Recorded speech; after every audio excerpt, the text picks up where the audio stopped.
Local Mortgage is a proud supporter of Camilla Proctor and her Camilla the Momzilla podcast.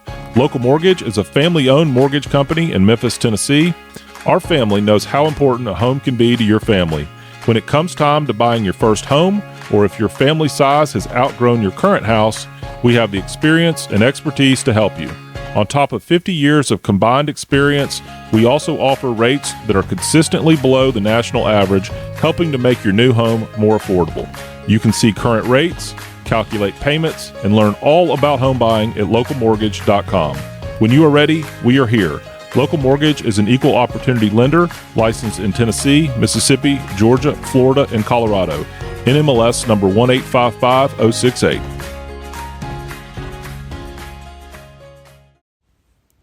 Are you thinking about buying or selling a home? Let's make it happen.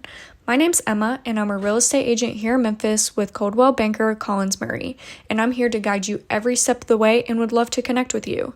Give our office a call at 901-259-8550, or you can reach out to me directly at 901-592-8149. I'd love to help you get started and help with all your real estate needs. Talk soon. Mojo Pelvic Health is a women-owned and operated physical and occupational therapy group who specialize in pelvic floor issues and wellness based out of Memphis, Tennessee, with locations throughout the Memphis region and in Jackson, Mississippi. For too long, pelvic floor issues have been considered a normal part of being pregnant or postpartum, or a normal part of aging. But this group is working to change the stigma around not only normalizing care for issues, but including pelvic health care as a normal part of wellness, and to help prevent issues that can impact how you see yourself and how you live your life. They treat women, men, children, and teens for any and all things that most consider to be TMI. Learn more at mojoph.com or on their Instagram at Mojo Pelvic Health.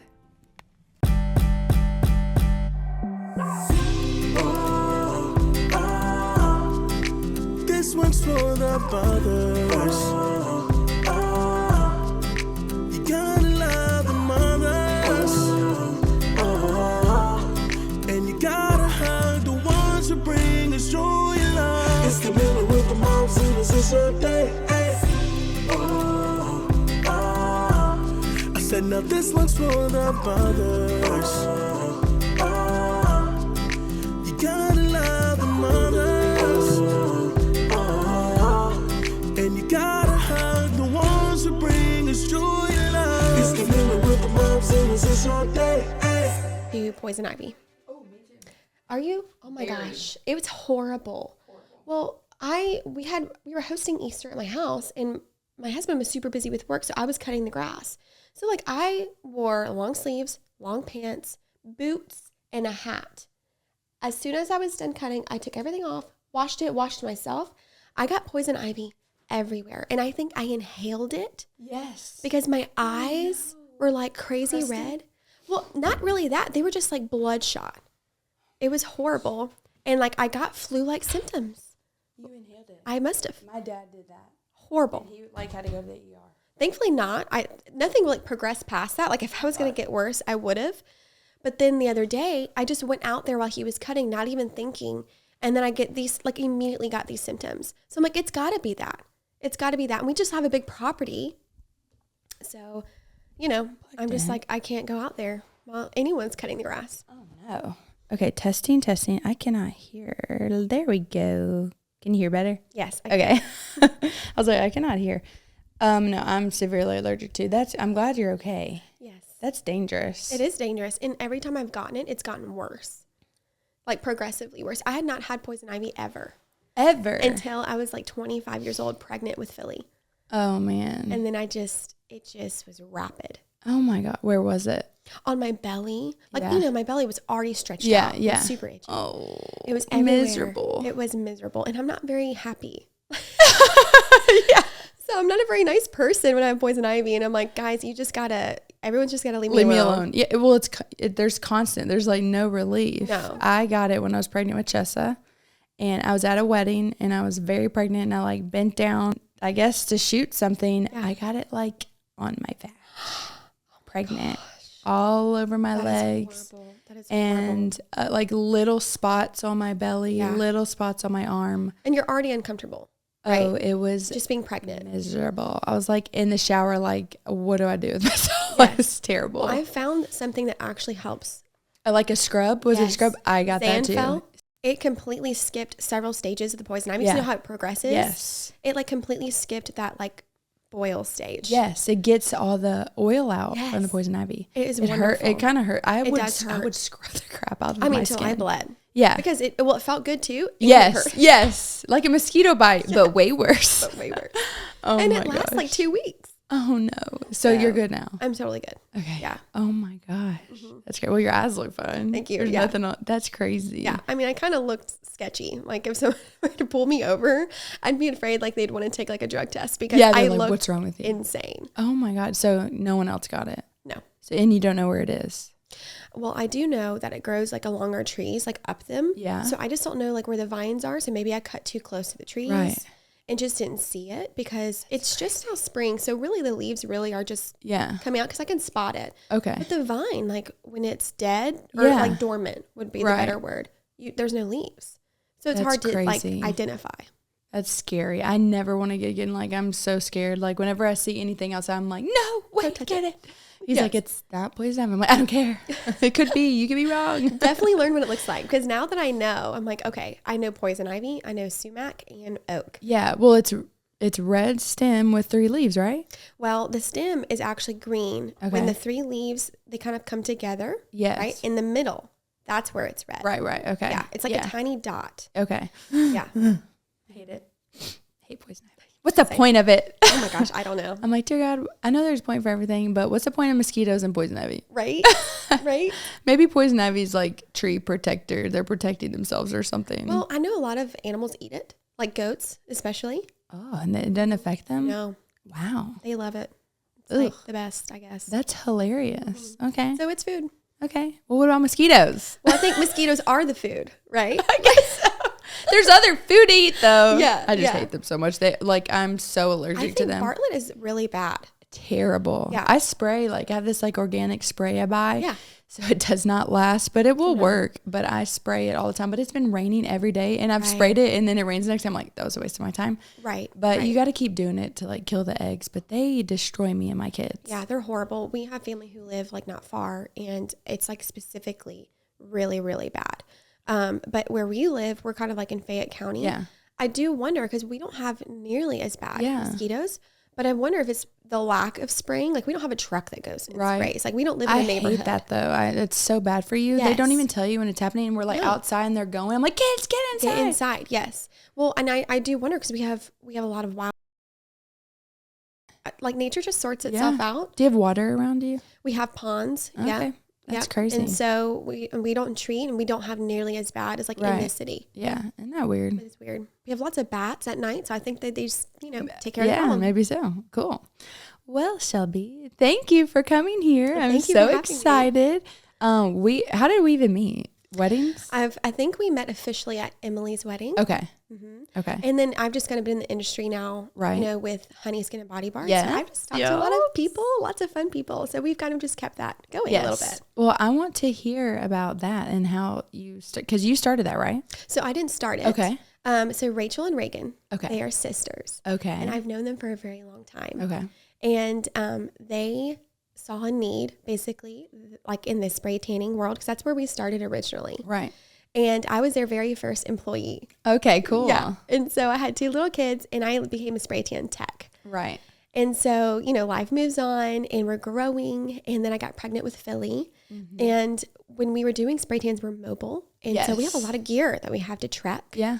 And I just knew I'm like, I can't do this with a big round belly. Right. And so Rachel made a spot for me. In the social media side. Okay. We were still very small. Right. And I just, kept a yes in my pocket. Okay, a door is opening. Let's try it out.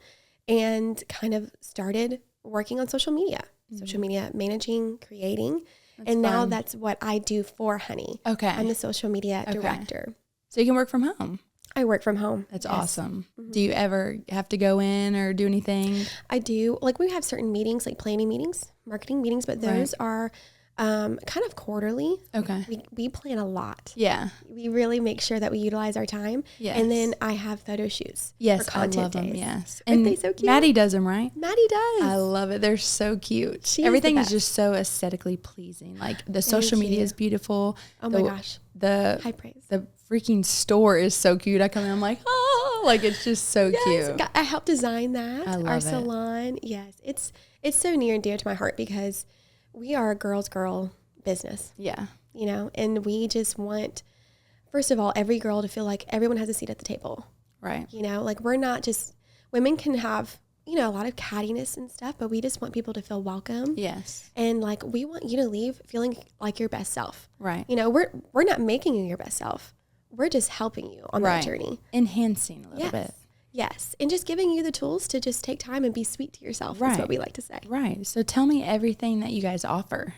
Yeah. So we offer, gosh, so many things now. We have grown so much. So like I said, we started as just like have 3 spray tan rooms Right. in the salon. And we do massages now. I know. Oh, I'm so excited about that. Yes. I've got to get an appointment. People love massages. And we like, our massage therapist is just so kind, so sweet, and she's very thorough. And then we also offer different facial treatments. Okay. So like kind of like your standard facials. Okay. All the way up to hydrofacials. Nice. We love a hydrofacial. Yeah, I need one. It's like the superhero of facials. So do you get that all the time? I wish. Yeah. You know, Can I do it once a week? I totally could. I totally could, but just with being a mom is like mom life, you know. But we also offer like chemical peels. Okay. And we do brow lamb and any type of waxing. Okay. Yeah. So we just have a really big kind of menu. Yeah, I love that.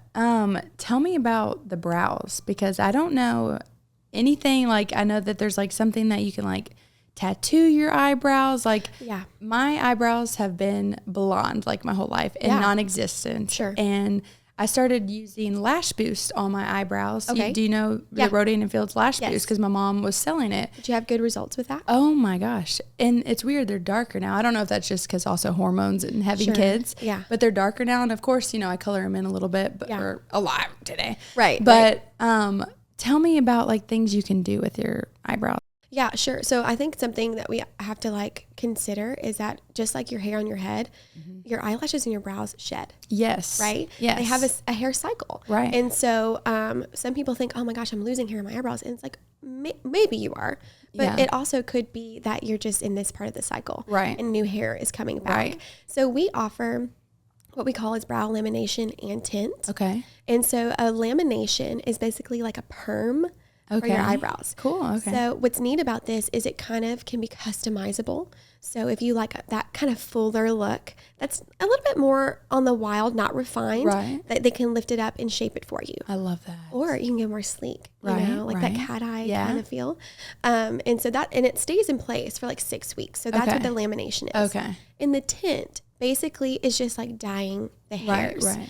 And that lasts, it kind of depends like on your skin routine and things like that. Right. But that lasts 2 to 3 weeks. Okay. So some people come in and get the tint twice into the lamb once. Okay. Like in between that 6 weeks. Right. span. That's awesome. I want to do the lamination, or is that how you say it? Yeah, brow Like, lamination. I We call wanna it do brow that. lamb. Like Brow we can lamb. shorten it. I Yeah. want to do that so bad. I think the brows frame the face. So Yeah. if Oh, you're going to it's so spend any important. money, yeah, I think that's the one. So I completely agree with you. If I had, like, when I look at pictures of me, like in the past, I'm like, oh God, what was I doing? Because I used to never know that you could, you know, have eyebrow makeup. And so I just Right. always was in pictures with no eyebrows practically Right. because they were so blonde.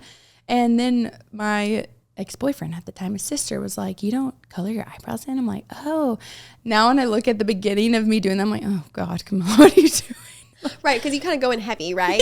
Yeah. And like a totally. line, like, oh. And then, Yes. but there's so many different tools you can use too. But Oh, yeah. getting it professionally done like that, and then you don't have to like really worry about it. You can Yeah. go no makeup with just that. For sure. That's what I love. For sure. And they're so good because I've watched them, you know, I take content of them doing the Right, brows. right. And they start like on the bottom of the brow line to be the most dense part of the color. Right. Okay. And then they do like, not all the way in, but probably like 75% of the brow back. Okay. Okay. So that middle or that very beginning part of each brow is lighter. Right. And it has this nice gradient. It's like natural looking. More natural. I think that's where that blockiness comes in when you take the color too far in. Yes. And I don't, you'll see people on social media and you're like, like famous people, but they still like get them like way too thick. I don't know, dark. It's just all one color. They call them like brow blindness. Something. It's like terrible. Like you don't notice until like later. Yes. I got my makeup done one time and I was like, I like looked at myself. It was like black and they were just like a block. And I was like, no. Did you have like an event you had to go to? I was modeling. Oh my God. And so I couldn't like say anything. I was like, okay. Yeah. And you just have to do it. And Wade, my husband, picked me up and he was like, oh my, I was like, you're supposed to say, I looked at me first, like, you look great. I was like, oh God, I know it's terrible. You know, when your husband comments, like, it's not good because they don't normally. 100%. Like my husband mainly comments me like when I'm wearing a sweatshirt and my hair is up in a bun. Like it's the funniest thing. I could be dressed to the nines and be like, oh, you look nice. But like whatever it is about the sweatshirt and the leggings, like that's it for him. So it's like when they comment, it's like, Yeah. That is so funny. I love that. Okay. Back to massage. Yeah. Do y'all do prenatal massages? We do. Oh. Yes, Alex is certified in prenatal massage. Okay. Which is so wonderful. And we make you feel really comfortable because, laying on your back or laying in certain positions can be tough, so we make sure that our mamas are very well taken care of. Right. And that they're comfortable. And it's really great, just relaxing those muscles because, like the relaxin hormone that you get, you have a lot of pain, especially in the hip area. Yes. And so we really try to make sure that they're well taken care of. I love that. I used to get prenatal massages. My girl, she's moved to like Atlanta, so it was so sad because I didn't have her for John Henry. Yeah. But with Chessa and Raylan, with Chessa, I tried to get one like every month. I was ridiculous. Right. With Raylan, I got it like probably 4 or 5 times, but it helped me so much. And it really helped at the end of pregnancy because there's certain things that they can do, not to like, speed up labor coming, but just to help prepare your body a little bit. I think relaxing before labor is like the number one. Like I think I've heard so many stories of mamas who just could not relax. Right. And ended up getting an epidural and then like finally like went from a 3 to a 10. Right. Within an hour. Right. And so I'm totally like, when it comes to birth, I'm total pro mama, whatever she wants to do. Right. But it is interesting. Like when we're so stressed or our muscles are so tight, I think it is super helpful just to relax. 100%. I got to have one of y'all spray tans and I have not had a spray tan since like seriously high school. Okay. And so I was so nervous because, I'm a wedding videographer. So there's a lot of orange out there. Yeah. A lot. And like all over the dress kind of stuff. Oh yeah. So I was like nervous. Let's see what happens. And it was incredible. It looked like I just got back from the beach. Yes. I loved it. Beautiful undertone. Yes. The formula that we use, I love it because it's kind of like formulated to give each individual the best tan possible. Okay. And so that's why everyone's tan looks different. If like you look at our social media, we'll even post pictures of models side by side who got the same tan. Okay. But they look different. Yeah. And not like in a bad way. Right. And just like it's specific to their skin tone. Right. And so we don't want any orange. No. Ever. Like no. We don't even put orange in any of our branding. Like we don't want to be associated with orange. I know. No. And our formula has a purple like base. Okay. And that really helps cancel orange. Videography for sure. Like adding That's purple so cool. helps so cool. much. And so it's really wonderful. And our spray tans, they last. It lasted forever because I got it like I think 3 or 4 weeks before the beach, and I think they say 2 weeks, right? Yeah, we say like 10 to 14 days because everyone's different, right? Because the skin does shed too, just like the brows. Exactly, yeah. So we try to give a little bit of wiggle room because everyone is different. Also, depending on the products you're using. Right. Are you drinking a lot of water? Right. That all matters. But yeah, they do last a double dip. I did the double dip. And it literally lasted like almost to the beach, maybe even a little bit. It was that's crazy. Yeah, it is. It really is. But I am like super serious about lotion and of course water. So like I kept it going for a long time, but then I was like, okay, now I really have to shave my body for the beach. So then it was like started to come off. But there was no splotchiness. No. There was no the dead skin coming out. Yeah. And that's really what I cared about because I don't know, that just like grossed For me sure. out. Like And it elbows, didn't do that. wrists, You know what I mean? heels. Those are all kind of like hard, tough places. Yes. And then we have just really like honed the practice, right? Like we've really taught our techs about these areas because like those are drier parts of your body just naturally. Yeah. Everyone's fingers, because they wash their hands a lot, or their heels, you know, you're walking Especially without if you're a shoes, mom. especially if you're a mom. Yeah. And so we've just really kind of like, we've just got it down. Yes. You know? And when I went in, I was still breastfeeding. It's been one day with no breastfeeding. So I'm like emotional. Oh my gosh. Yeah. One day. Well, only one day without it. So last night was the first night he didn't breastfeed. And so all on his own. Like nothing at all. So I mean, he's 2 now and he's been like on demand just whenever. Sure. But as time has gone on, like I've been not having as much milk and I'm like getting like a little uncomfortable. Like my nipples are about done. Yes. So I knew that it was time, but it was really hard for me to stop. And he was like seriously addicted. But of course, that's his comfort. And and breast milk is still so good for them. Like at this age, I hate it when people say it's not. It is absolutely so the silliest amazing. Thing. Like this is made for them. Exactly. I could go on, and maybe we will. But so in the middle of the night, he would just like kind of lean up on me. He sleeps with me. Yeah. Lean up on me and then like I could tell he'd want, the other boob or whatever, like to switch. And one night he leaned on me and like his elbow like dug into my boob. And I remember it hurt, but I didn't really think about it because, you're sleeping. Yeah. It damaged me. I forgot what the veins are called, like to your milk duct to like make the milk travel. Right. But it like, I don't know for sure. I mean, I didn't get an ultrasound, but for me, I think it cut it off. And so it made me get mastitis. Because no way I was getting mastitis at this point because I was never overproducing. I didn't have that much. And so I think it was like a damage thing. Right. And I kind of think that it was maybe a God thing to kind of be my answer to get him to stop because he was so addicted to it. Right, right. And so I used that like, mommy's booby here. Obviously, it hurt so bad. I was so sick. Mastitis is crazy. I've had it. It's rough. So many times. I think it was my 3rd time with John Henry, but it's been 2 years. So it's been a while.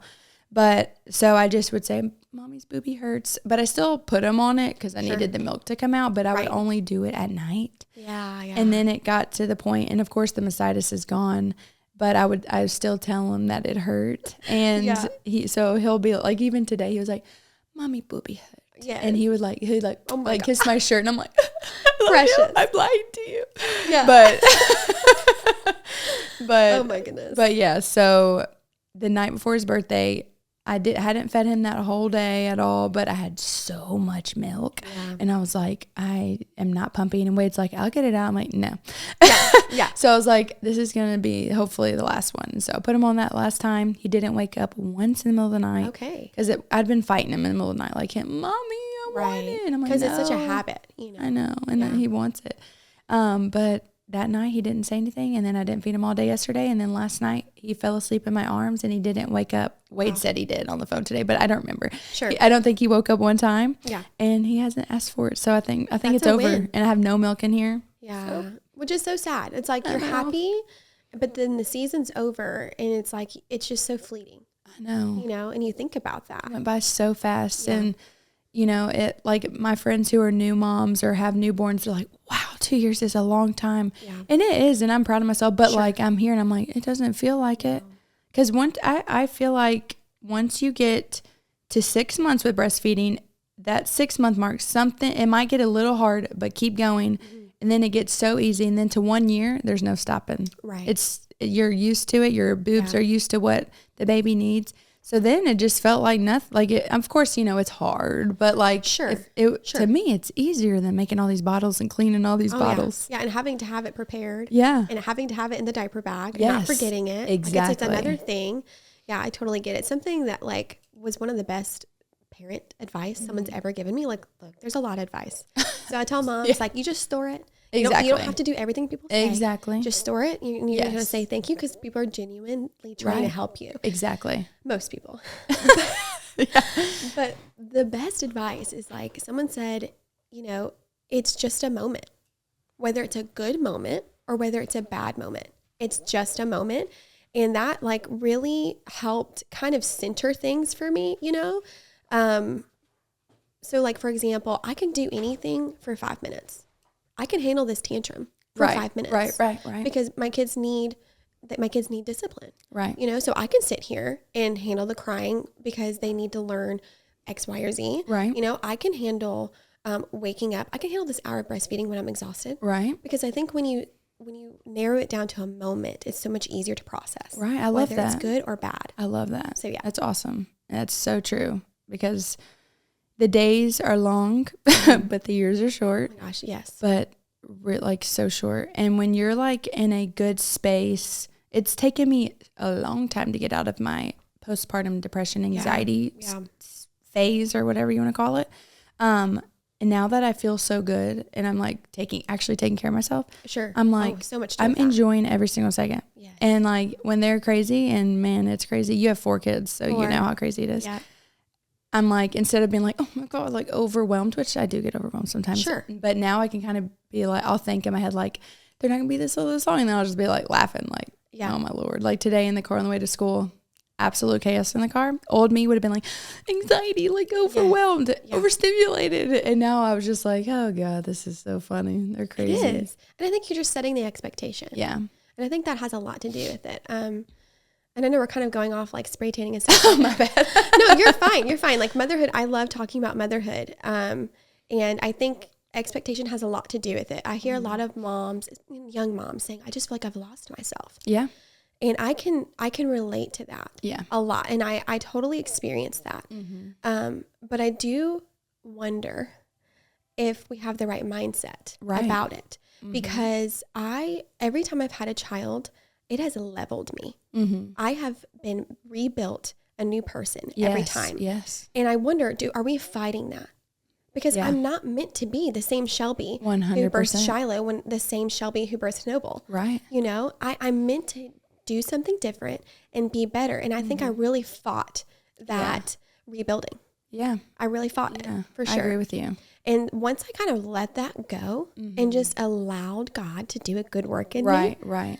And allowed all expectation really to just fall away and just say, look, I'm not good enough. You know, I'm going to make mistakes. Mm-hmm. I'm going to mess up.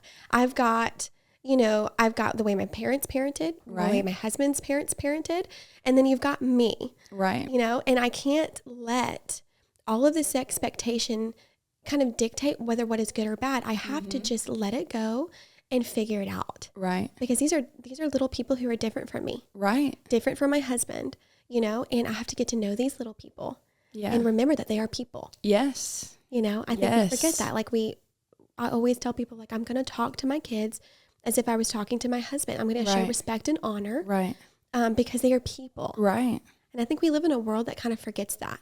Mm-hmm. So I love that. That is so true, because parenting is so hard and there's so much information out there that it's overwhelming. And then you're just like, it's like so much. And then it's like you black out and you're not retaining anything. And then you don't know what to do. And then you like freak out. And then you're holding yourself to this standard. Yeah.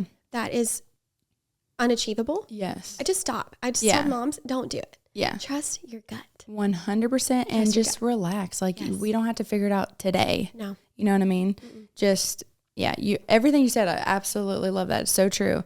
I definitely lost, I knew that being a parent, I guess after Chester was born, it doesn't happen until you have a kid. Sure. But after she was born, I knew I wasn't going to be the same Camilla. And I was okay with that, because now like I'm in mom mode and I've always wanted to be a mom. But I did stop really taking care of myself at all. Like I think you kind of forget. Yeah, I wasn't drinking water. Yeah. Like everything was to them, and I had a lot of other stressors in my life that was playing a part. But man, you have to take care of yourself. 100%. Like in the airplane, when the mask comes down, you have to put it on yourself first before you do your kids or whoever.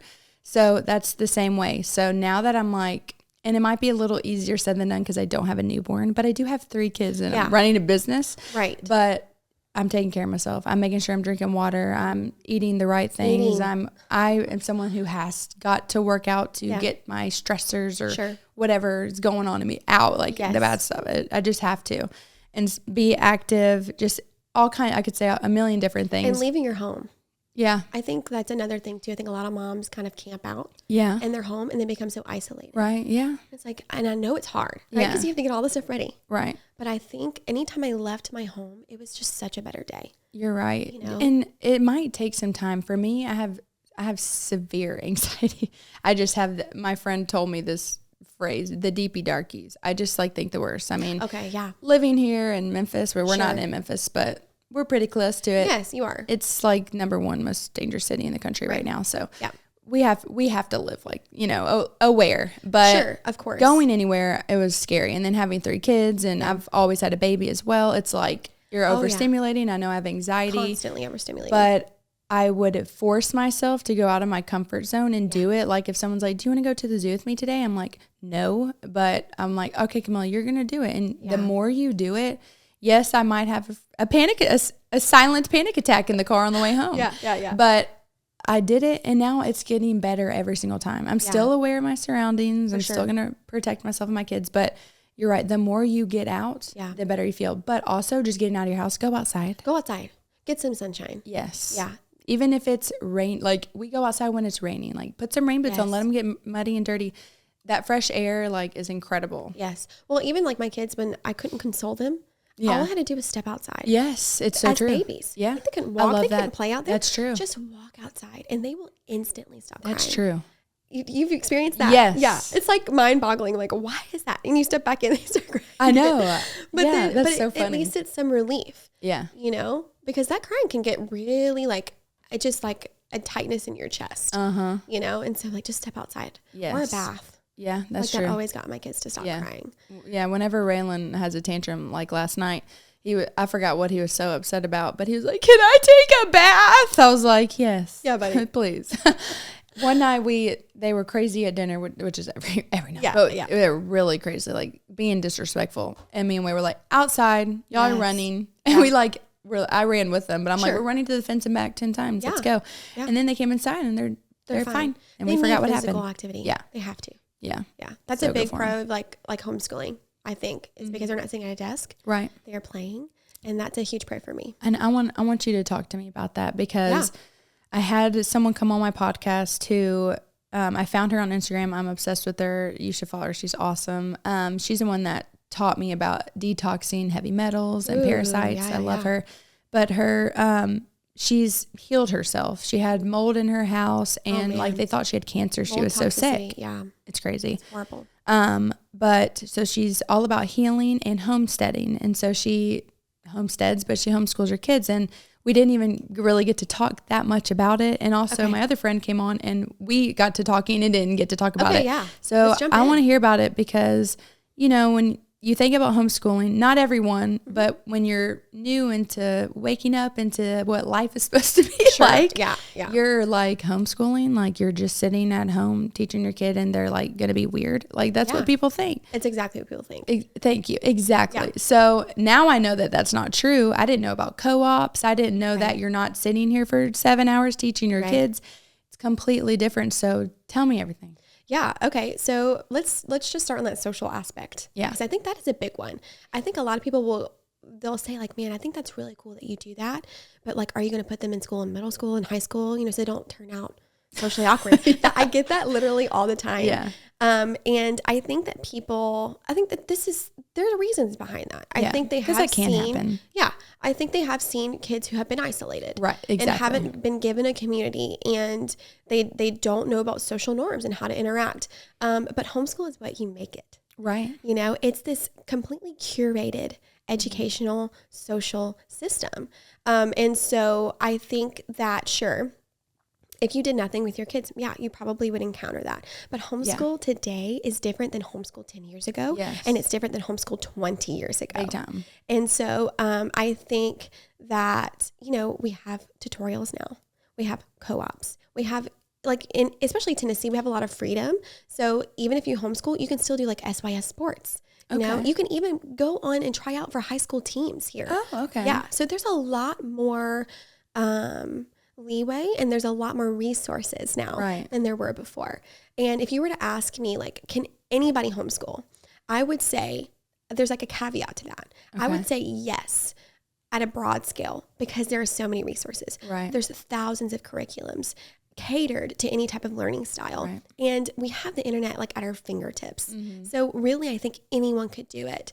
Now, I think the why matters more. right? Why do I want to homeschool? Why do I want to maybe take them out of public school? I think that matters more because your why is going to make or break your experience. Right. And so I tell parents who are thinking about homeschooling, really think about your why. And maybe I'll just share some of my whys. Yeah, please. Because that may get like the juices flowing in your brain. Time. Time is a major one. I found out that children who go from K to 12 in public school, they spend 15,000 hours at school. It like makes me sad. It does. Because you're away from them for that long. Yeah, exactly. And I knew, like, for me and my family, I want that time back. Yeah. Because when you think about it, your kid wakes up, they get ready, they eat breakfast, you take them to school. Okay, well, you have to drive with them, but are you really interacting with them at a personal level? While they're getting ready, they're eating, you're taking them to school. They do school all day while you're at work. You get home, you rush home, you try to make dinner, you take them to the sports practice. They come home, they do the homework, they eat dinner, and then you have, 30 minutes? Right. That's all I get? I know. And that just was not, for me, acceptable. And I want to kind of caveat too, I understand that homeschool is a privilege. Yeah, it is, because some people have to have that job. They do. They have to make the money. There's single moms out there. Exactly. And so I just don't want people to listen to what I'm not saying. Right. You know? Yeah. This is a very personal decision, but time was a big why for me. Right. Another big why was, I'm a believer. And so any type of worldly thing, I want it to come from me first. Right. I don't want to play defense with my kids. Reading this book. I just started it. Yeah, Have you heard this? Yes. Mama Bear yes. Apologetics, empowering your kids to challenge cultural lies. My friend Anna literally just sent me that, and I got it in one day. It's a great read. I haven't gotten into it yet. I'm literally on, past the intro, and I need it. Everyone needs to read it. Yes. I haven't even read it yet, and everyone needs to read it because what's going on in our world is scary. It is. And there's a lot of hard things that I'm Catholic, but you're Christian, right? Yes. So it's hard for us to explain Protestant these things. over here. Okay. So yes. So it's just, these questions are not questions that we might have asked, and it's becoming younger and younger. Oh my gosh. I mean, the things Chessa asks me at night, I'm like preparing myself. She'll be like, Mommy, can we talk? And I'm like, oh boy, here we go. And Father, Son, Holy Spirit, Amen, dear God, please help me do well. I'm like, here we go. And then she's like, Mom, why are our heads on? Just crazy stuff. Yes. Why is God here? I mean, literally, and I love that. I love it too, but I want to answer it and be prepared the right way because they're really taking in what we say. Oh yeah. And I mean, I remember things my parents said at 5 years old, and not everything, but I do. Yeah. So I want to just make sure I'm setting them up for success. For sure, with truth, hard truth, even if it's ugly. I think it's important to give our kids truth at a suitable age level, but always the truth. Right. And so that was a big thing, right? Because there's this, I'm going to butcher this, but there was a study that said the first interaction of information that your child has is what they believe the most. Wow. So if your kid goes to school and hears something that the world says is true, and then you're coming behind, it's a lot harder to break through that. Wow.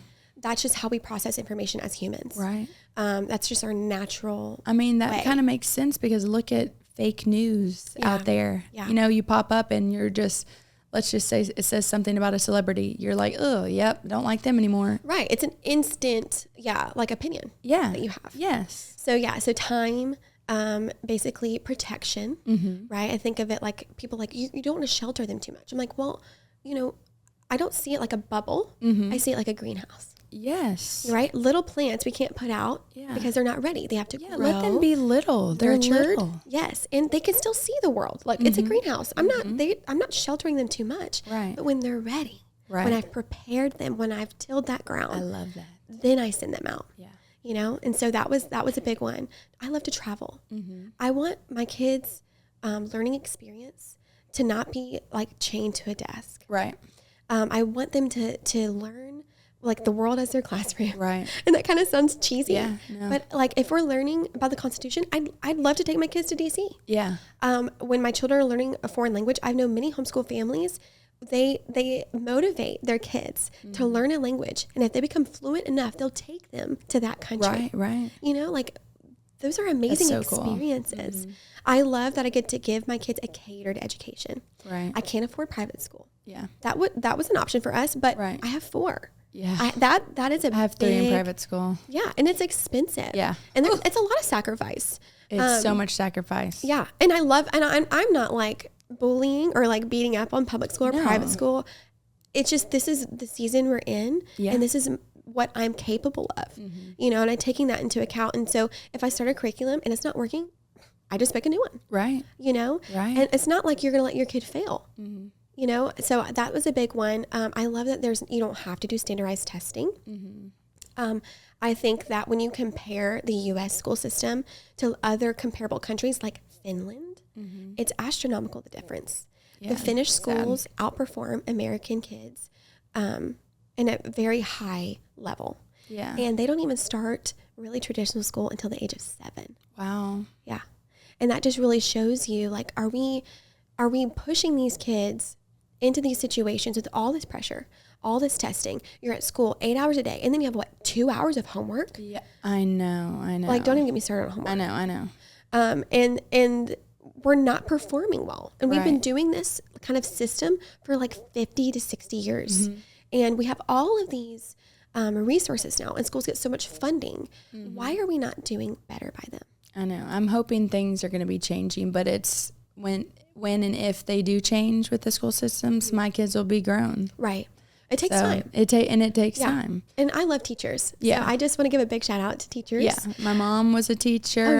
My kids are in private school, and I agree with everything you're saying. Yeah. So it's definitely something that me and my husband have talked about, but like you said, we're not in the phase of our life right now yet to take it on yet. Totally. But that is something that we're super interested in. And excited. I'm just excited to learn about it and hear about it from you. Yeah. Well, if you have any questions, I can talk about it all day, but like if you have specific questions, go ahead and ask me, because I think that might be a little easier. Okay. Kind of rapid fire. Maybe. Yeah. So co-ops. Yeah. Co-ops, do you have to find them? What if you feel like you don't fit in, or you know, the parents aren't your type of people? Like, that's something that like kind of freaks me out. Sure. So talk to me about that. A wholly different setting, right? I think co-ops are great. Okay. I have never done one. Okay. And I'm going to tell you why. Well, what is a co-op? Okay, so a co-op is basically a group of parents who have formed a group. Okay. And one parent each week teaches a class. Okay, so that's what a co-op is. Yeah. Okay. And this could vary. Like maybe one parent is really good at science, so they teach the science once a week. Okay. And some co-ops meet more than that, right? Okay. So it's very individual depending on the group. So one group could be very different from another. Right. Or they can hire a teacher in. Yes. And bring a teacher in and teach a specific subject. That happens a lot in high school. Okay. I know my husband was homeschooled his entire school career. Okay. I was a public school kid. Yeah. And so I remember him telling me that he had a chemistry teacher that would come to their co-op. Okay. So it's very individualized and customizable. I've never done one, and this is why. I have little kids. And I knew that I could not commit to teaching a class and to show up prepared every single time when I'm already doing my 2 big kids. Yeah. I mean, I have like Rowan, he's 1. Yeah. And so anytime I thought about joining a co-op, I got pregnant again. So this is just not the season full-time for us right now. Yeah. It's like you have 4 full-time jobs. 4 full-time jobs. But I did find a tutorial. Okay. Okay. So this is different. Okay. So they also can range, right? But we live in Fayette County, and there's a private school that does a homeschool tutorial. Okay. And so I get to purchase a class for my kids. And so I purchased math and science. Those are my 2 least favorite subjects to teach. Not so good at math over here. Right. And so basically I pay for the class, and they go every Thursday to that class. Okay, that is so cool. And they're in a class with other kids. Okay. Right? So we're getting this socialization. But it's still like a homeschool format. So it's not like they're trying to take the public school system and shove it into this one day. Right. It's still kind of focused around homeschool kids and how they learn. Right. And so the teachers there teach them the lessons. Okay. And then I go throughout the week and help them with mastery. Okay. Right. So I'm not really teaching the lessons. I'm kind of just facilitating what they already learned. Right. And then they go back and they take tests and to see like how they're improving. And it's been wonderful. That's awesome. Like I've truly, truly loved it. And so that has been a huge help too. Like having little kids, there are resources out there. Right. You don't have to do it alone. Right. And it wasn't dependent on me. Right. Because it can feel like a lot of pressure, especially if you feel like you weren't good at school yourself. For sure. And I've had people kind of mention that to me, like, you don't have a degree and you don't have, well, so I'm like, I have a high school degree. And they're like, that's not enough. You didn't go for teaching. I said, well, you're telling me that I should send my kids to public school, which is the school I went to. Yeah. So that they can learn and be qualified, but I'm not qualified to teach them? Yeah. When I went to the same school? Yeah, yeah. It's the funniest thing. It is hilarious. But also it's like, I can outsource. Right. I don't have to be, Einstein's mother wasn't an Einstein. Right. Right. We don't have to be everything for our kids, but we can find what they need and supplement it. Right. I love that. That's awesome. That's so cool. So what private school are you talking about in Fayette? So it's called Fayette Christian School. Okay. Yeah. So we have 2 schools out there that are, well, I guess there might be another one. I know there's Fayette Academy. Yes. That's the one my friends who live out there, they all went there and their kids will probably go there. It's a great school. Yeah. It's a great school. So Fayette Christian School actually was started within the church, Fayette Baptist Church. Okay. Yeah. And so then they started that. They've been running that for, I think, a while now. Right. And then the last 4 years, they've been doing the tutorial. Okay. And it has grown so much. Our schools aren't very great. Like Yeah, our choices in Fayette County, we don't score very high. Yeah, they're not great in Memphis either. Right. And so I think homeschool is exploding. Right. And they're growing so much. And it is. It's been wonderful. I'm excited to learn more about it. We don't know what our plans are with, where we'll live. Wade is with a wonderful company that we love. And so, with my job, I can really go anywhere. Right. It might take me a year to build up or longer. Clientele, yeah, but I can really go anywhere. And he can too. He's a plumber and he's a musician. So he really could too, but we love his business or the company so much. But they are thinking about expanding. So we're kind of waiting to see what they'll do. And then that's when I'm going to kind of be like, all right, doing my research for the outsourcing, like you said, and just because I want to have a plan. Like if we do homeschooling, and you have to, and you do. And to give you maybe a little bit more background, depending on where you are, state laws are different. Okay. So Tennessee has very great freedoms when it comes to homeschool. That's awesome. That's good to know. Most of your southern states do. Like Florida has great ones. Georgia has great ones. Okay. So basically, there's 3 ways you can homeschool in Tennessee. You can do it all by yourself. Okay. So you have to submit everything to the government. Yeah. So your next step would be like a church school. Okay. Which is different than the tutorial. Okay. So the tutorial is not my kids' school. Right. They are registered with an umbrella school. Okay. Okay. So basically what this is, think of it like an umbrella of protection. Okay. Okay. So they're registered with Home Life Academy. Okay. Which is their umbrella school. And I submit grades, attendance, my curriculum, my lesson plans, all to them. Okay. And they take that and they submit it to the government. So basically, if the government says, hey, Shiloh's missing this, and this, well, the school handles that for me. Okay. And they'll contact me and I'll give them whatever they need. Yeah. But there's like this buffer, right? So I don't mess it up. I love it. Yeah, I love that. That's wonderful. Yeah, so that's what we do. And they give me, like, what's really neat is they have a bunch of resources within Home Life Academy. Okay. And they are very big, actually. It's originated in Memphis. Oh, wow. But it has grown towards their southern states. Okay. Which is really nice. So your declaration of homeschool, you have to do that every year. Okay. You have to submit your grades every year. You have to, do attendance. Mm-hmm. You have to have a lesson plan. You can't just, I think people think, these kids are just doing whatever they want. Right. No, you have to have a lesson plan. Yes. You have to tell them what you're doing. And you have to have a certain amount of hours each week. Right. And so, there is guidelines. But so much flexibility. Mm-hmm. So I kind of have a rule in my house where we don't do bookwork, homeschool for more than 4 hours. Okay. We stop. Okay. Because I have found that when it gets to that point, we're done. Yeah. How old are your kids? Yeah, let's go. Yeah. So Shiloh, she just turned 8. Wow, you have an 8-year-old. I know, it is insane. Like, she literally just turned 8 last month, and it just broke my heart. Noble, he is number 2, and he's 6, about to turn 7. Everyone's about to kind of flip ages here. Ophelia, love that name. We call her Philly. Yes, I love that name. So sweet. She is going to be 4 this month. Oh. That's crazy. And then Rowan, we call him Blue. Why? Because he's my only one with blue eyes. Wow. Yep. Does your husband have blue eyes? He does. Okay. Aww. I prayed for those blue eyes. I'm like, this is special. My last chance. Please. Lord, please. I just want one. So we call him Blue because it was just adorable. Like this promise, and I think it's special because, of course, that was not going to make or break anything. No. You know, if he had brown eyes, he would have been precious. But it's just that God hears us. Yes. You know, and you said he was a surprise. Yes. So that's a great surprise. Right. The little things matter. Yeah. You know, Lord willing. I mean, it's his will. Yeah. He's always going to have blue eyes. Yes. Yes. Anyway. So yeah, he's one. So Okay. I have to make sure that I'm balancing it. Yeah. You know, because a 1-year-old needs things that are different than an 8-year-old. Yeah. But what's really nice is like as your kids get in the upper, like 3rd grade is when they start becoming more student led, Okay. which is like a huge break off of you. Right. Right. And so really up until then, everything's teacher led. Okay. Which makes sense, right? We're learning to read. We're building those arithmetic and mathematic building blocks.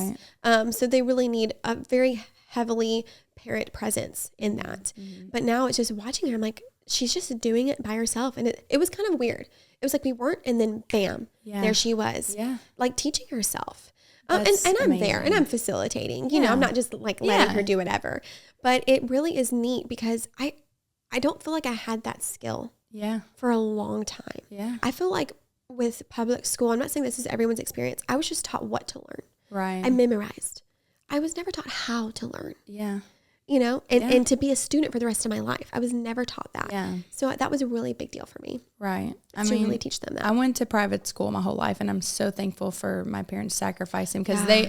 it was not something that was easy for them. I mean, they gave everything they had it's to a- us it's to like a play whole nother sports, to mortgage. school. It's Or more. insane. It's absolutely insane. But I am personally someone that does not want to send my kid to a public school, and I have friends who do, and that's their decision. That's Yes. okay. And they can be successful. I don't want moms to think Absolutely. like, oh my gosh, I'm doomed. No, I was a public school kid. Yeah. I did really well. I loved the Lord. Yeah. Even then, Right. I stayed out of trouble. Like it can happen. Absolutely. It can happen, Absolutely. so. I just personally have sure. major anxiety. And the school they're at, I know the people that work Exactly, there. yes. My mom subs there.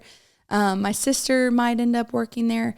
So I just am so comfortable there. Like it's like Yeah. a second home kind of, because that's where I went to school. So that's Oh, just, okay. So same school. yes. That is wonderful. Yes. Well, I went to St. Louis, and then I moved on to like a high school. And so they're at where I went to high school. Sure. Sure.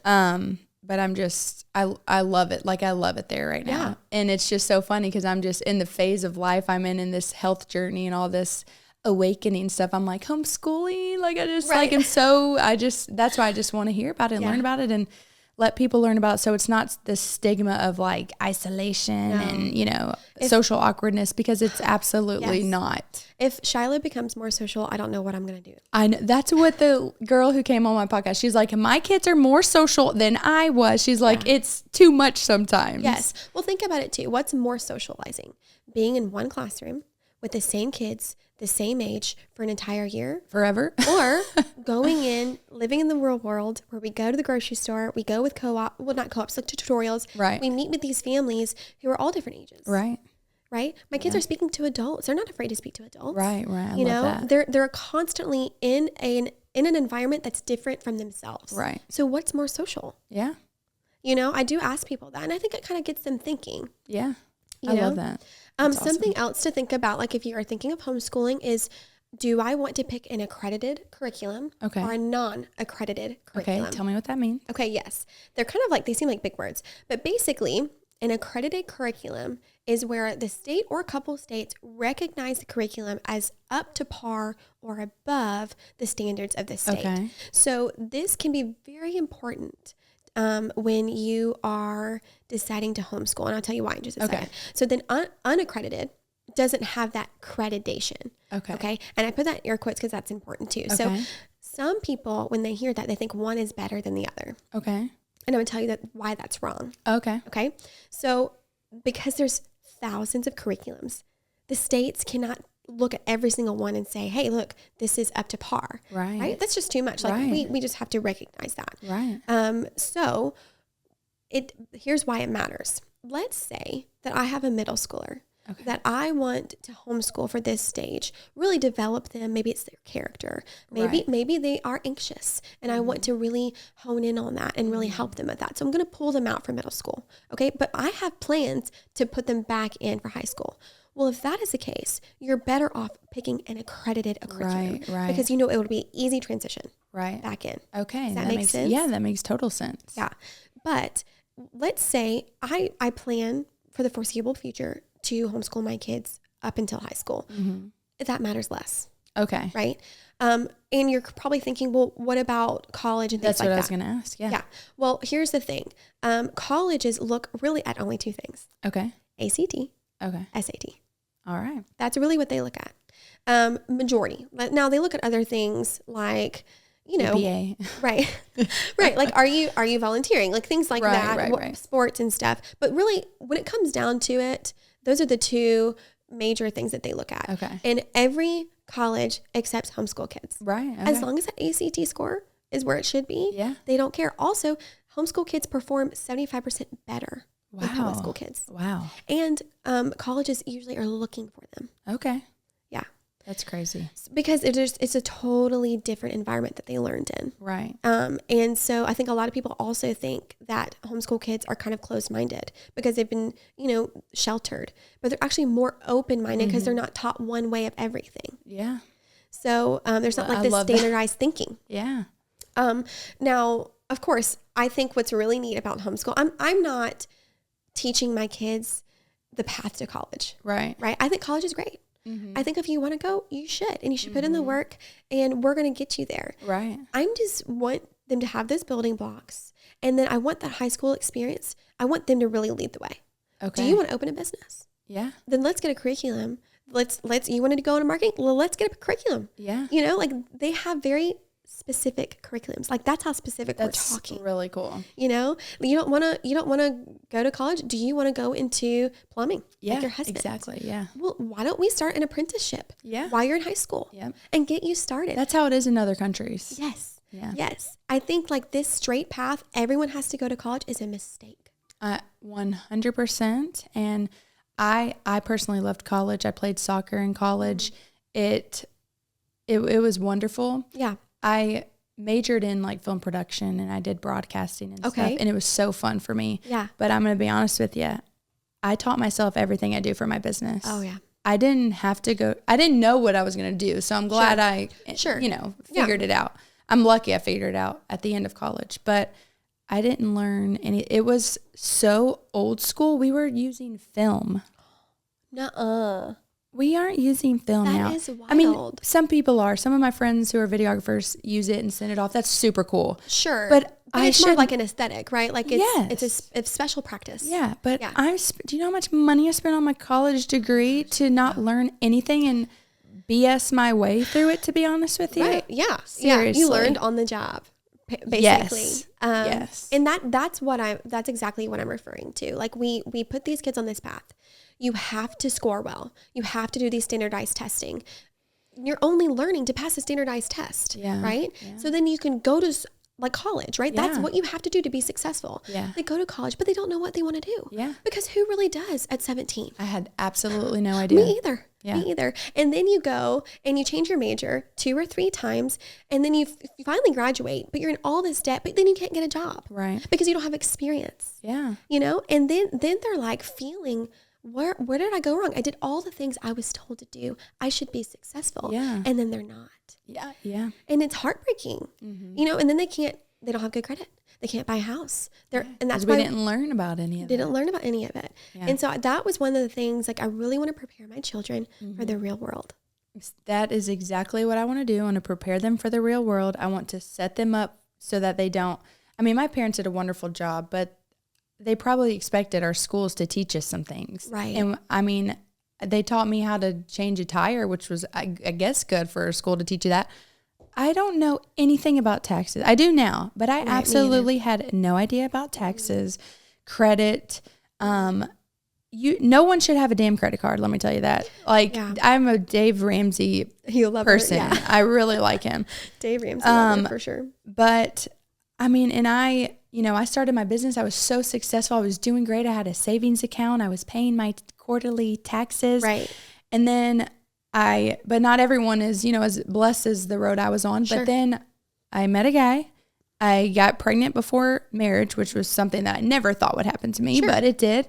Life happens. I had 3 kids in 3 years, and here I am. And we went through a lot of life things. I mean, COVID happened, and he was a musician, so then no one's booking him. Exactly. And I'm a wedding videographer, and my job is not event-based. Yes. Yeah. So and events are canceled. We went through hell. I mean, my savings gone, this gone.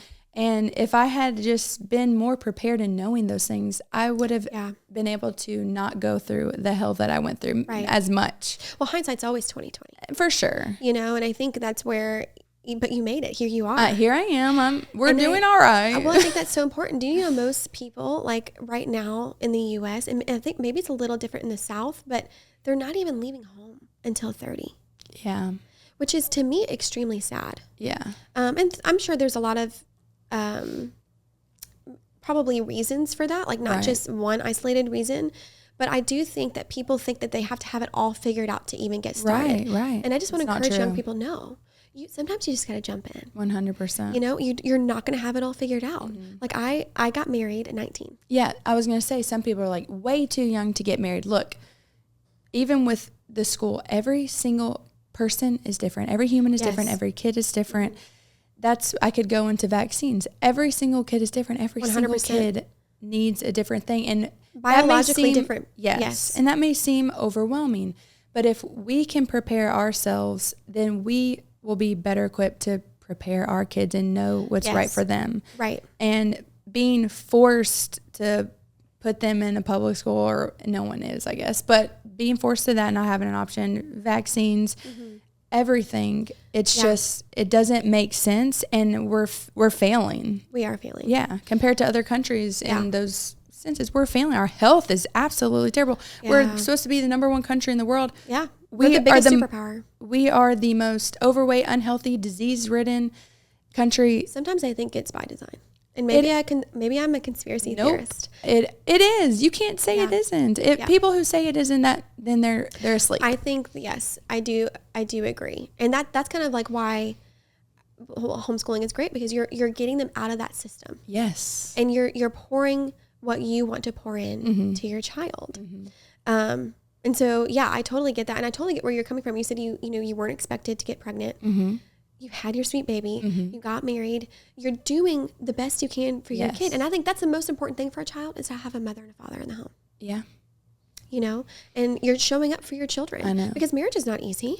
It is not easy at all. It's very hard. You're choosing that person every day. The good, the bad, the ugly. Yeah. I always tell people, like, when it comes to marriage, my husband cannot give 100% of himself to me every time. No. He can't, because we're human. So when he can only give me the 20%, you better believe I'm pushing that 80. Yeah. I said, come on, babe, we're doing this together. It's a team. It's absolutely. A team. It's a team. Yeah. And that's why I'm Catholic, grew up Catholic, and I went through a phase where I wasn't going to church anymore. I haven't had a relationship with Jesus, and so I'm really thankful that that never happened to me, because what's going on now with the schools and our culture, I'm so scared for that to happen to my kids. That's why I'm also reading that book. But who you marry is so important. Yeah.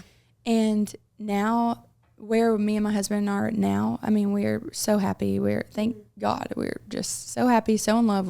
We're still together. We're a team. Of course, there are moments that happen where you're not a team, but you're human. Yes. But we are doing wonderful. But I seriously know why now that people, like, I'm grown up, raised, save yourself for marriage. I freaking get it. Right. I really do. And I went through a fun phase. Of course I did. And a lot of people still believe, in that.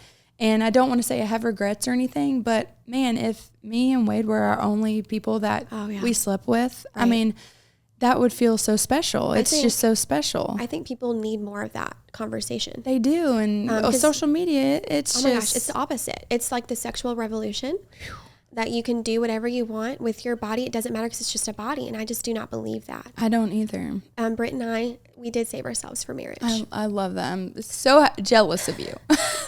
You're so sweet. Like, we do all go through different journeys. Yeah. And I think that your testimony is so powerful, because you can look at your life and say, man, I regret that. Yeah. And maybe not all of it. Yeah. But it makes sense that the Lord has a path, and he set up these boundaries. Yeah. on purpose. Yes. Because they protect us. Exactly. It's not a no because he doesn't want you to have fun. Right. It's a no because this is special. Yes. And God created sex. Sex is good. Yeah. And I really want to teach my kids that because I kind of grew up in purity culture. Okay. And I was kind of really afraid to have sex for the first time. Okay. And not like with Brent. Like I obviously was getting married. Right. But I remember like, oh my gosh, this was bad and now it's good.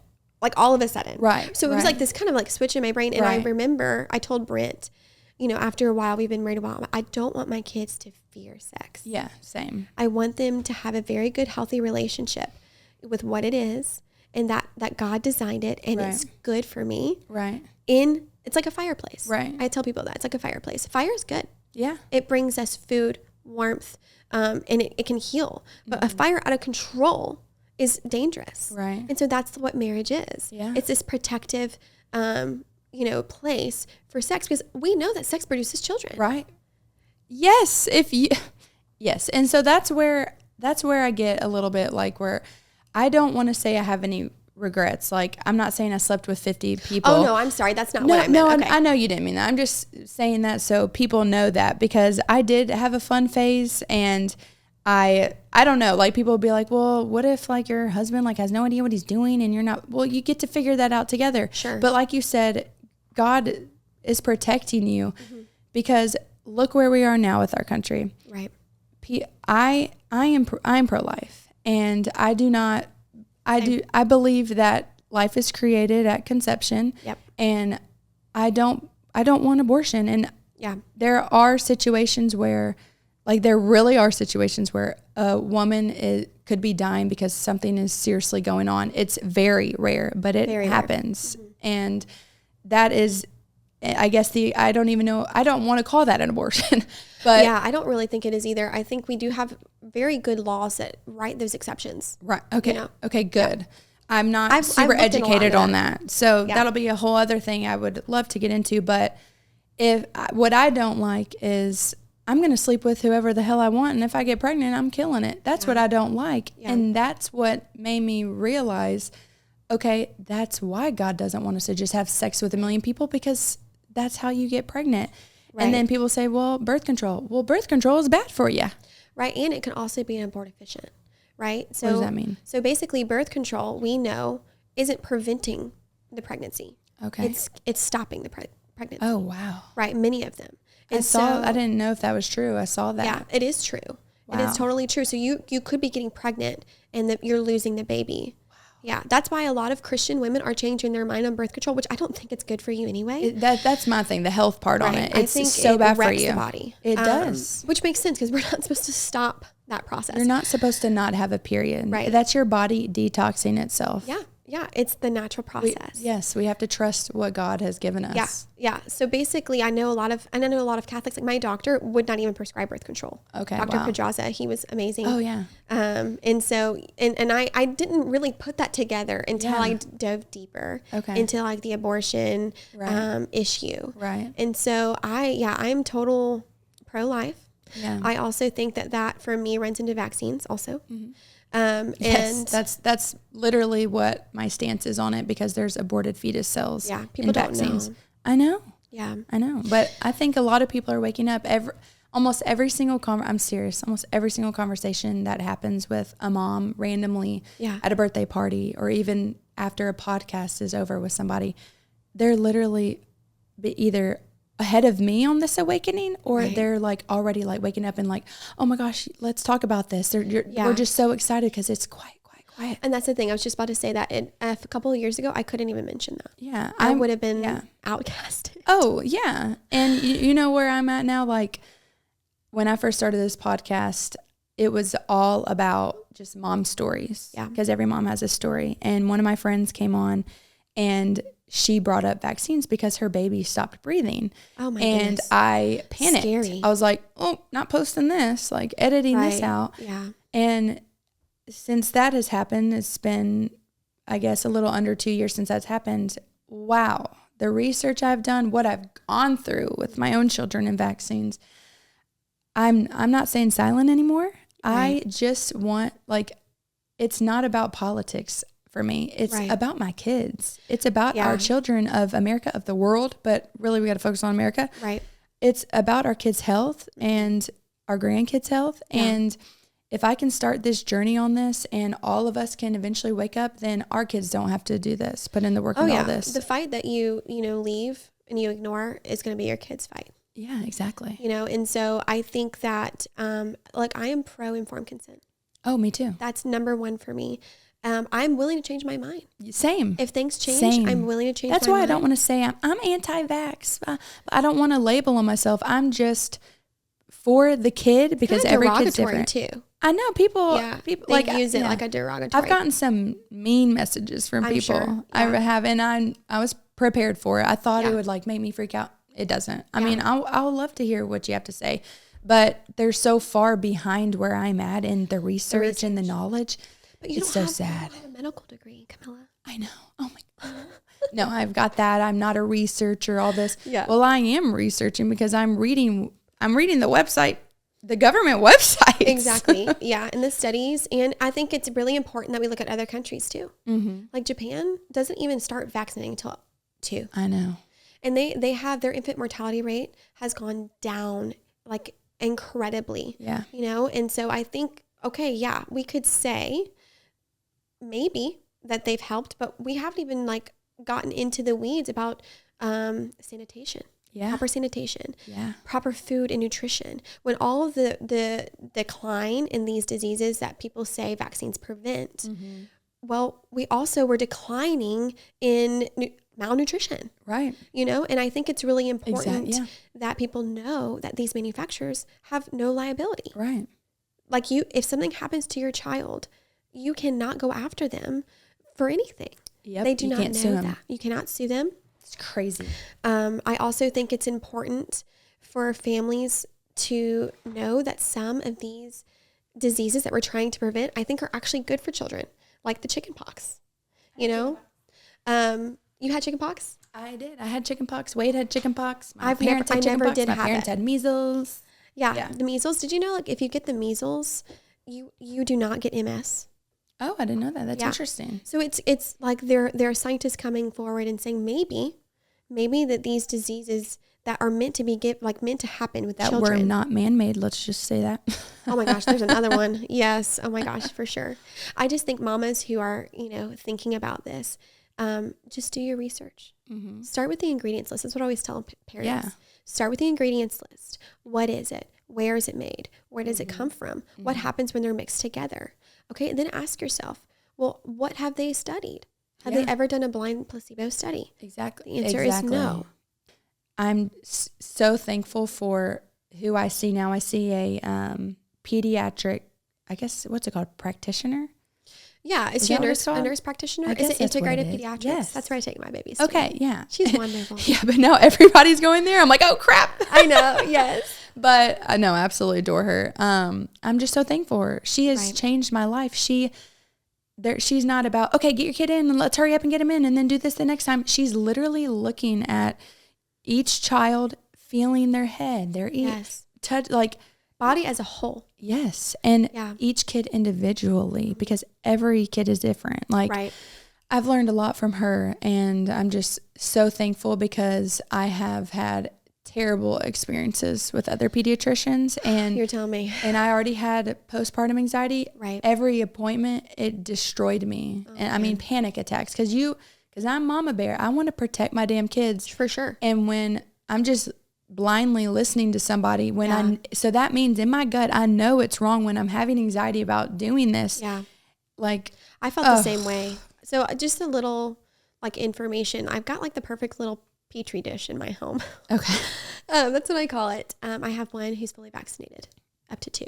Okay. I have one that has never got up to the MMR, but never had the MMR. Right. I've got one that never had any. Mm-hmm. And then I have one that I did choose the vitamin K for a very specific reason. Right. And so I feel like they'll tell you, mamas, that we haven't done a blind placebo because it's wrong. It's not ethical for us to do it. But I'm telling you right now, I would submit my family. Well, people Will be have. the placebo. There are moms who have come together and done this and turned it into the government, but they denied it. Yeah. Yeah. That's absolutely asinine. and it shows the truth about the corruption. It's crazy. For sure. Also, I want to say this. I'm a huge Candace Owens fan. Like, okay, yeah. Absolutely. I listen to her love sometimes, yeah. I love her. She just had her 4th child. 4? Wow. Yes. I knew that she had a couple. I didn't know that many. Yeah. But she has a series out called A Shot in the Dark, and she goes through every single vaccine and blah, blah, blah. I haven't got to watch all of them, but John Henry was up next for the MMR, like the measles one, and then all this, the outbreak in Texas, which literally happens every year. But anyway, it does happen every year. People, they just don't. And then a child died, and they're lying about how the child died. I know, that was absolutely lied. Malpractice. I know. Watch A Shot in the Dark and listen to what Candace has to say about it. She's a independent journalist and researcher. Right. And so many doctors have come out now. Yeah, people are starting to talk. The tide has turned. Yeah, I'm excited. I'm Here we go. very happy about that. And look, I am. If you can show me real good science, I will change my mind. Same. I will. Same. But I'm an open person. I am very okay with saying, you know what I said last year, I was wrong about that. For sure. You know my gosh, I mean? How many times have I been presented with new information? Yeah. I need to make a switch. 100%. Yeah. And it's hard because of the amount of information you get in fake news. That's why you should seriously unfollow all these people. Follow only who you trust and who you know is doing the right research and who has your best interest in mind and is not, being paid by certain people and going to be bought out. And, that's what Alexandra with Just Ingredients, not Just Ingredients, Just the Inserts, I'm sorry. Yes, no, you're good. She, of course is partnered with some people and will get paid that way. But she's like, but that has nothing to do with what I say. And, I'm partnered with people. Yeah. And I would love to make a lot of money, but that's not my goal here. Right. I'm partnered with people who lotion that helped my son's eczema, stuff like that. Yes.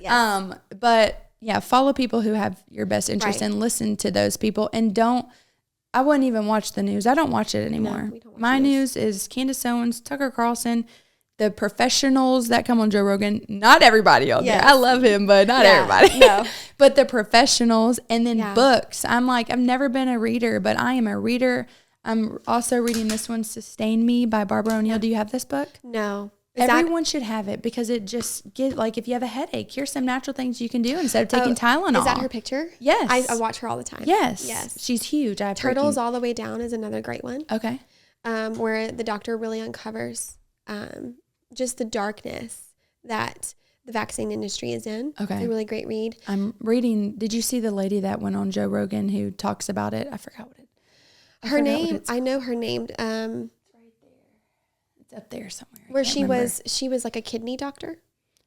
Yes. Yeah. That's all she focused on. Was it kidneys? I think it was either kidney or liver. I think it was kidneys. And her patients were getting very sick because they were already sick. They were ill. Right. But then they were vaccinated in the hospital before she even got to see them. Yeah. And she was watching them get sicker. And she's like, why is this happening? And then she devoted her life to researching it. She delved into polio first. Yes. And like you said, the water system. Is it Susanna Humphreys? Yeah, Suzanne Humphreys. Okay, that's it. Yeah. But our sanitation levels, the water we were drinking back in the day, all that, everything's different now. The DDT we were spraying on children. Yes. Oh God, we could go on and on. Yeah, we're probably confusing people that have no idea what we're talking about. I know. I'm so sorry. We're deep diving, but this is what excited moms. We get excited because we're like, oh, you're awake too. You know what's going on too. Right. My biggest advice is don't make a decision out of fear. Right. Yes. And I did. Me too. I did the same thing. I did with vaccinating new them. mamas.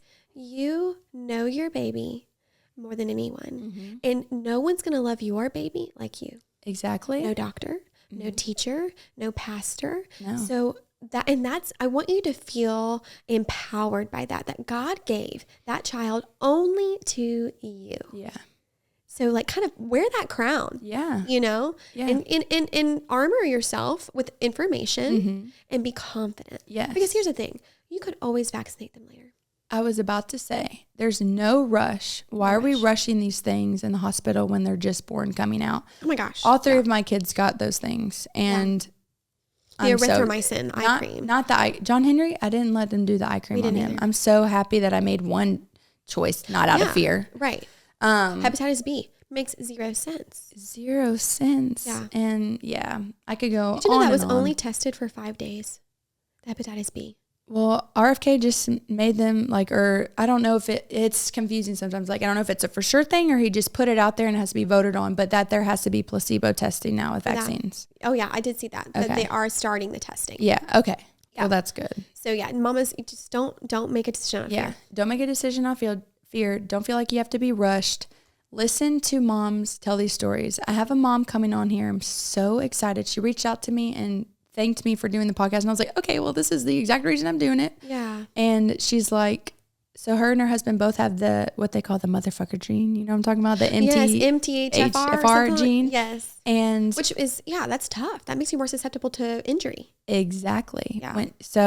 And your child too. 40% of Americans have this gene. I know. It's crazy. And they don't know about it. We don't know about it. And it can make you have deficiencies in things, not be able to eat in certain things. It's pretty nuts, but she's coming on here and talking about it. I wish everyone could be tested.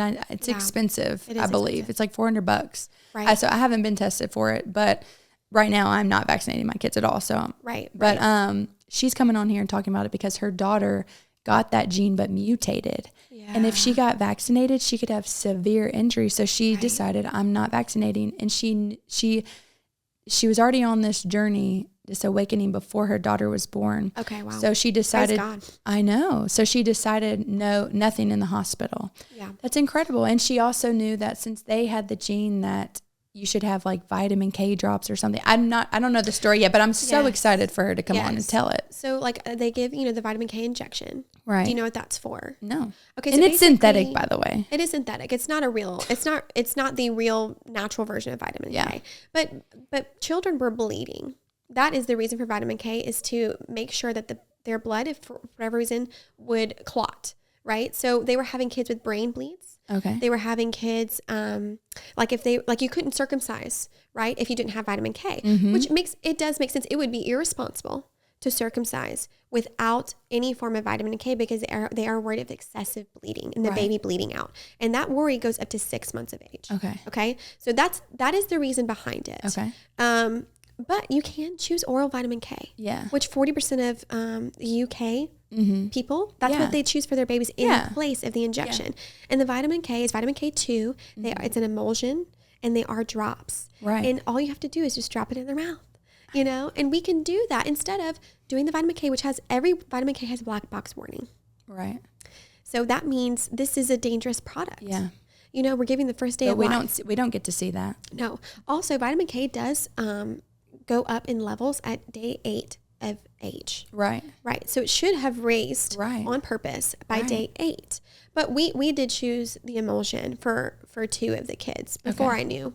Yeah. Yeah. You too. Yeah. And so, that is to me is a better way to do it. But they fought me in the hospital. Yeah.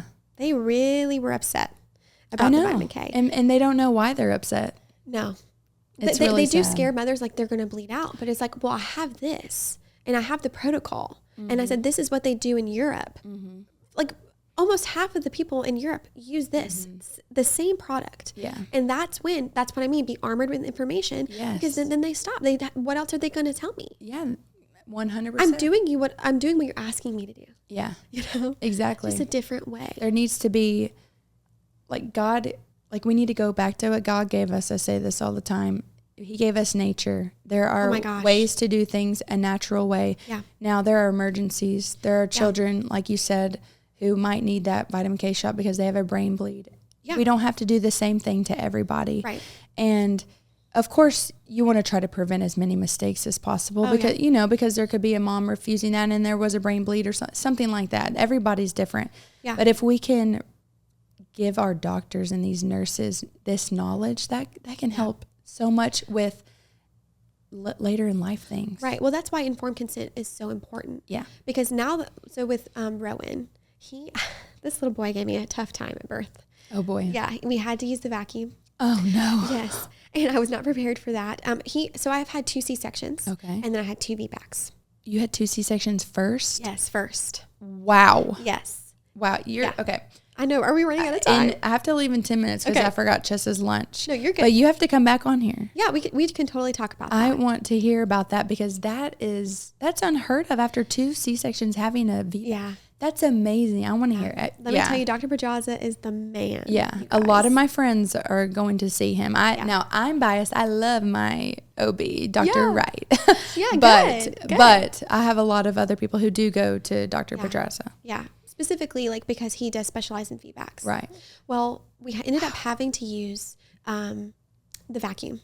And the reason was, we didn't know it at the time, but Rowan's hand was tucked up by his cheek. And so all of this was trying to come out. And not only that, his umbilical cord was wrapped around like a seatbelt. And so every time I would push, he would just go back. Like, I was not making progress. He was sucking back up. Yeah. He's not my first one to push out. You know, I had Philly before, and I got her out in like maybe 8 pushes. Wow, that's amazing. You know, so that just shows you. I know that's how your to push. first VBAC? That was my first amazing. VBAC. Yes. Wow. So they ended up using the vacuum, and so he had bruising on his head. Well, armed with the information that I had, I really weighed the benefit and the risk, and I decided for the vitamin K shot. Right. That's what I'm talking about. Exactly. Because I had a risk of the bleeding because his head was already bruised. Right. You know what I mean? So it's like arming you with that information. I didn't do anything else. Right. But you can change your mind. Exactly. That's amazing. So that's what I'm kind of trying to show. Exactly. Because I'm so glad you said that example, because, you know, people think it's black or white, and it's absolutely not. And like you said, I'm just like you. I can change my mind on things, or I can believe that something's good, but it's good for one person, not the other. Exactly. Yeah. And I think that's the reason why some people have reactions to vaccines and not. But it would be a disservice not to find out. 100%. Because these children's lives are changed forever. I know. And it's hard you might not ever be able to fix it if it's an injury. And I've been super blessed to be able to really help my kids with different things, with detoxing them. Yeah, and the heavy metals. Yeah. And other people have not been lucky with it. I mean, it's just so sad. We could go on and on, but I am really silly and got Raylan's lunchbox, but left Chessa's out here. So I have to drive it to her. But this conversation was awesome. I hope we got to talk enough about honey, skin, and body part. Well, I think, isn't Rachel coming? Yes, she is. So she can fill on more things. She's going to be like, I'm so excited. You're going to love that conversation. I know. And I don't even know what we're going to talk about because I don't know her. So I'm so excited. She is a mom, entrepreneur. She loves the Lord. She's a wife. Like, she is just like a game. Okay. I'm so super excited. Super motivated. You're going to love talking to her. Yeah. I cannot wait. Yeah. But you have to come back on. I really thought me and you were going to go into a relationship with God. So, but we went into this direction. We totally can. But let's do it. And I want to hear your VBAC story. That is amazing. I know. I feel like I've had such a different birth every time. Yeah, I have a lot of friends who are very fearful to do a VBAC, and you know, it really depends on your doctor. It does, and if you qualify. That's true. Exactly. And so, I'd be more than happy to share what I know. Yay. Well, thank you for coming on and doing this. I could talk to you forever, but I'm getting you on my calendar and you're coming back. Let's do it. Well, yay, thank you. Okay, bye.